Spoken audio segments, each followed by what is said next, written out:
ਬਿਸਮਿਲ੍ਲਾਹਿਰਰਹਿਮਾਨਿਰਰਹੀਮ। अस्सलामु अलैकुम। जी आया ਨੂੰ ਰੈਕਸ ਕਿਚਨ ਵਿੱਚ ਸਾਰੇ ਦੋਸਤਾਂ ਨੂੰ ਖੁਸ਼ ਆਮਦੀਦ। ਰੈਕਸ ਕਿਚਨ ਵਿੱਚ ਅੱਜ ਅਸੀਂ ਚਪਲੀ ਕਬਾਬ ਬਣਾ ਰਹੇ ਹਾਂ। ਬੜੇ ਕੀਮੇ ਦੇ ਚਪਲੀ ਕਬਾਬ ਬਹੁਤ ਟੇਸਟੀ, ਬੜੇ ਮਜ਼ੇਦਾਰ ਤੇ ਇਨਸ਼ਾਅੱਲਾ ਬਿਲਕੁਲ ਨਰਮ ਚਪਲੀ ਕਬਾਬ ਬਣਾ।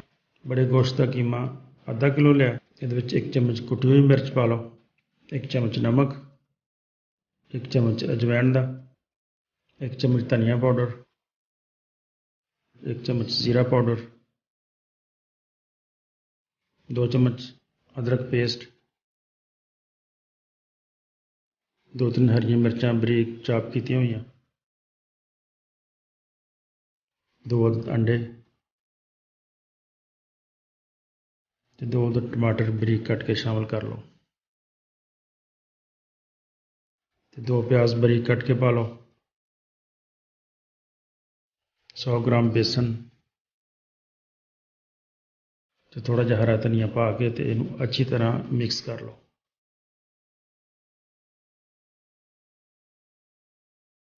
ਅੱਛੀ ਤਰ੍ਹਾਂ ਮਿਕਸ ਕਰਨਾ ਹੈ।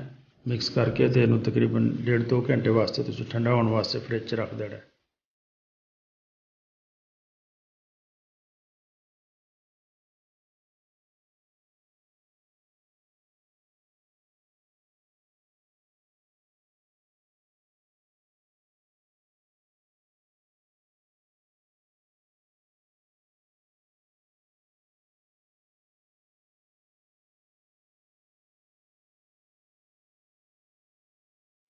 ਤਕਰੀਬਨ 1.5-2 ਘੰਟੇ ਹੋ ਗਏ। ਹੁਣ ਅਸੀਂ ਚਪਲੀ ਕਬਾਬ ਜਿਹੜੇ ਆ ਉਹ ਫਰਾਈ ਕਰਦੇ ਹਾਂ। ਮੈਂ ਤਵੇ ਤੇ ਥੋੜਾ ਜਿਹਾ ਤੇਲ ਪਾ ਕੇ ਤੇ ਕਬਾਬ ਫਰਾਈ ਕਰਾਂਗਾ।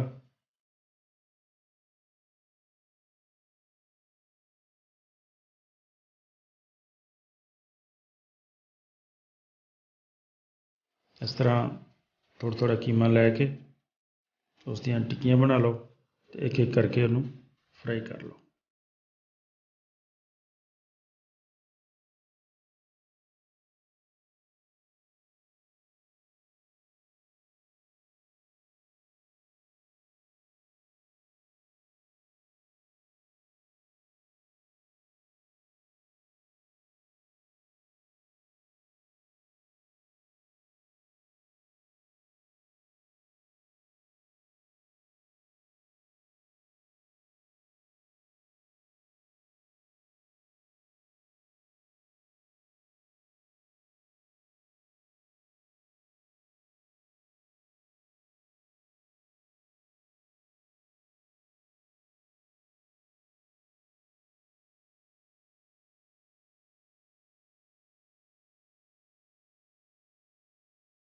ਇੱਕ ਦੋ ਦਫਾ ਇਹਨੂੰ ਪਲਟ ਦੇਣਾ ਹੈ।